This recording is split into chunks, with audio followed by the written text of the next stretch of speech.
Hello बच्चों, previous year questions हम लोग कर रहे थे जी एडवांस के। इसमें आज का जो वीडियो है इसमें हम लोग काइनेटिक थ्योरी ऑफ गैसेस में एक इम्पॉर्टेंट कंसेप्ट है, उस पर हम लोग डिस्कस करेंगे। कंसेप्ट है डिग्री ऑफ फ्रीडम। ठीक है, तो आज का ये दो क्वेश्चन जो है उसके ऊपर है, डिग्री ऑफ फ्रीडम के क्वेश्चंस। एक 2012 में पूछा गया था, एक 1999 में। तो हम लोग देखेंगे डिग्री ऑफ फ्रीडम के क्वेश्चंस किस तरह से आते हैं और उसको कैसे हम लोग सॉल्व करते हैं। सबसे पहले, जैसा कि हर वीडियो में मैं बोलता हूँ, पहले ट्राई करो खुद से, देन आई विल एक्सप्लेन कि कैसे इस क्वेश्चन को सॉल्व करना चाहिए। ठीक है, okay, let's start with question number 9। ठीक है, देखो क्वेश्चन नंबर 9 में सबसे पहले क्वेश्चन पढ़ो क्या कहता है। 2 moles of ideal helium gas are in rubber balloon. Helium gas का 2 मोल जो है वो रबर बैलून में है at 30 degree Celsius. The balloon is fully expandable. Balloon fully expendable है and can be assume to require no energy in its expansion. मतलब कि balloon जो एक्सपेंडेबल है और इसमें कोई एनर्जी की ज़रूरत नहीं पड़ती। दैट्स मीन कि प्रेशर जो है इनसाइड बलून और outside balloon is the same atmospheric pressure. ठीक है, मतलब प्रेशर कांस्टेंट होता है। जो प्रेशर बाहर का प्रेशर है वही सेम बलून के अंदर का प्रेशर, तभी तो वो एक्सपेंड हो रहा है to maintain the pressure of outside and inside. नहीं तो बलून फट जाएगा। ठीक है, बलून नहीं तो क्या होगा, फट जाएगा, तो या कॉन्ट्रैक्ट हो जाएगा। तो ये फुल्ली एक्सपेंडेबल है। ओके, नेक्स्ट पॉइंट क्या कर रहा है, the temperature of the gas in the balloon is slowly change to 35 degree Celsius. पहले 30 डिग्री था, अब टेम्परेचर ऑफ गैस को चेंज करके 35 डिग्री कर दिया गया है। देखो प्रेशर कांस्टेंट है तो ऑब्वियसली वॉल्यूम चेंज हो जाएगा। वॉल्यूम क्या हो जाएगा, बढ़ जाएगा, टेम्परेचर बढ़ रहा है इसलिए। तो now the amount of heat required in raising the temperature is nearly. अब अमाउंट ऑफ हीट कितना हो उनका, अगर हमको टेम्परेचर को रेज करना हो इतना, तो आर का वैल्यू दे रखा है। तो आप लोगों को याद है प्रेशर क्या है यहाँ पे, मैंने क्या बोला था अभी, प्रेशर क्या रहेगा, कांस्टेंट रहेगा। तो जब कांस्टेंट प्रेशर होता है, कांस्टेंट प्रेशर होता है तो हीट जो रिक्वायर्ड होता है वो क्या होता है, हीट रिक्वायर्ड क्या होता है, N C P D T, यही होता है ना, N C P del T. याद करो कांस्टेंट प्रेशर पे यही होता है। नाउ एन तो दिया हुआ है, क्या है, एन इक्वल टू 2 मोल है, दे रखा है। सी पी का वैल्यू नहीं दिया है ना, हमें सी पी का वैल्यू बिल्कुल भी नहीं पता है। और क्या पता है, आर दे रखा है, पर आर तो इस इक्वेशन कहीं है ही नहीं। इसका मतलब हमें सी पी और आर वाला कोई रिलेशन निकालना पड़ेगा। क्या होता है, C P minus C V equal to R, ये रिलेशन होता है ना। तो अभी हम लोगों को इस रिलेशन का इस्तेमाल करना होगा। तो इस रिलेशन का इस्तेमाल हम लोग कैसे करते हैं, अब C P minus C V equal to R है। ठीक, लेकिन सी वी का वैल्यू तो हम लोग को पता ही नहीं है ना। पर सी वी का एक वैल्यू होता है जो यूज हम लोग करते हैं जब इसकी बात कर रहे हों, डिग्री ऑफ फ्रीडम्स। तो सी वी क्या होता है डिग्री ऑफ फ्रीडम्स के टर्म में, F/2 R, जहाँ F क्या है, डिग्री ऑफ फ्रीडम। ठीक है, तो ये जो फॉर्मूला है ये आप लोगों को पता होना चाहिए। ये 3 फार्मूला का कंसेप्ट यहाँ पे यूज हो रहा है। तो अब इस फार्मूला से F डिग्री ऑफ फ्रीडम, तो डिग्री ऑफ फ्रीडम गैस का क्या होगा, गैस हमारे पास कौन सा है, हीलियम। हीलियम कौन सा गैस है, मोनोएटॉमिक है या डायएटॉमिक है, हीलियम इज़ द मोनोएटॉमिक, है ना। तो मोनोएटॉमिक गैस के लिए डिग्री ऑफ फ्रीडम क्या होता है, 3 होता है। तो यहाँ से सी वी क्या हो जाएगा, 3/2 R हो जाएगा। तो सी पी क्या हो जाएगा, सी पी क्या होता है, C P minus C V equal to R, तो आर प्लस सी वी होता है। यहाँ से r प्लस 3/2 R, तो ये क्या हो जाएगा, 5/2 R। ओके, तो सी पी हमारा आ गया 5/2 R। अब सिंपल इस इक्वेशन में सारी चीज़ों को रख लेंगे हम लोग, तो क्या हो जाएगा, del Q equal to N, N क्या है 2, सी पी क्या हो जाएगा 5/2 R into del T. Del T कितना है, 35 डिग्री हो जाता है 30 से। ओके, आर का वैल्यू यहाँ पे सब्स्टिट्यूट करेंगे, तो ये 5R 2 कैंसिल हो जाएगा, 5R into 5।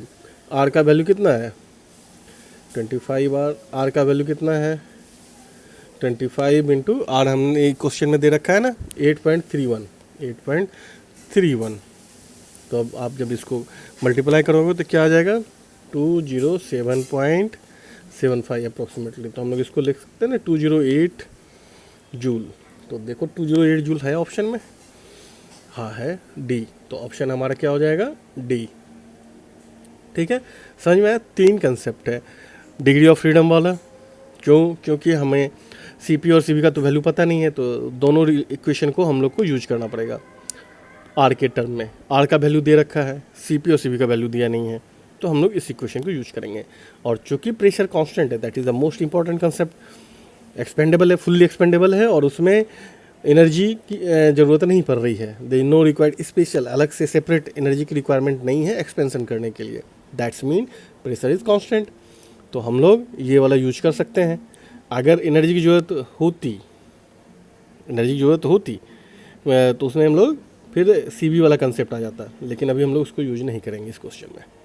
Now next question है, क्वेश्चन क्या बोल रहा है, a gas mixture consist of 2 mole of oxygen and 4 mole of argon at temperature T। ठीक, neglecting all vibrational modes the total internal energy of the system is.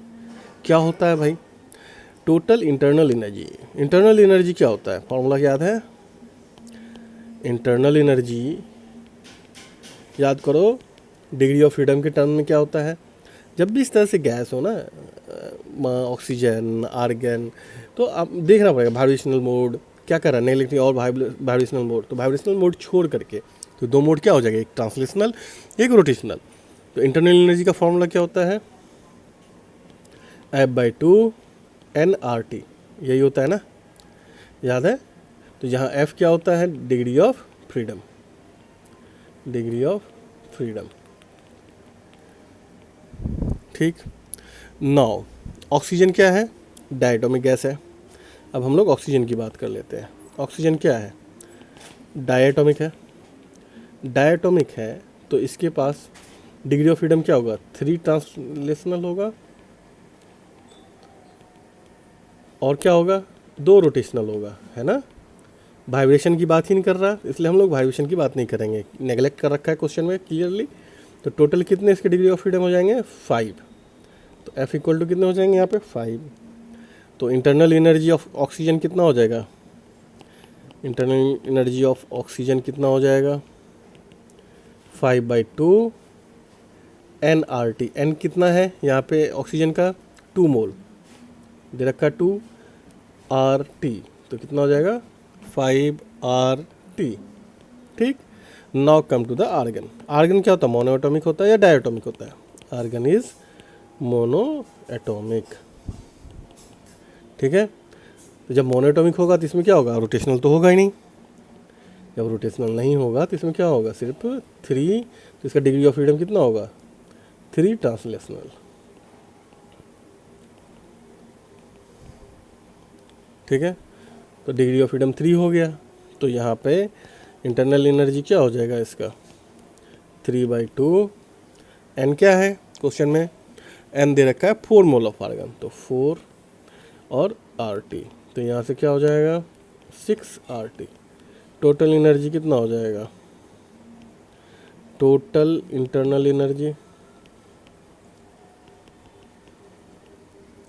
Oxygen का और plus argon का, तो oxygen का कितना है यहाँ से देखो 5 RT, तो 5 RT प्लस आर्गन का 6 RT, तो टोटल कितने हो गए 11 RT।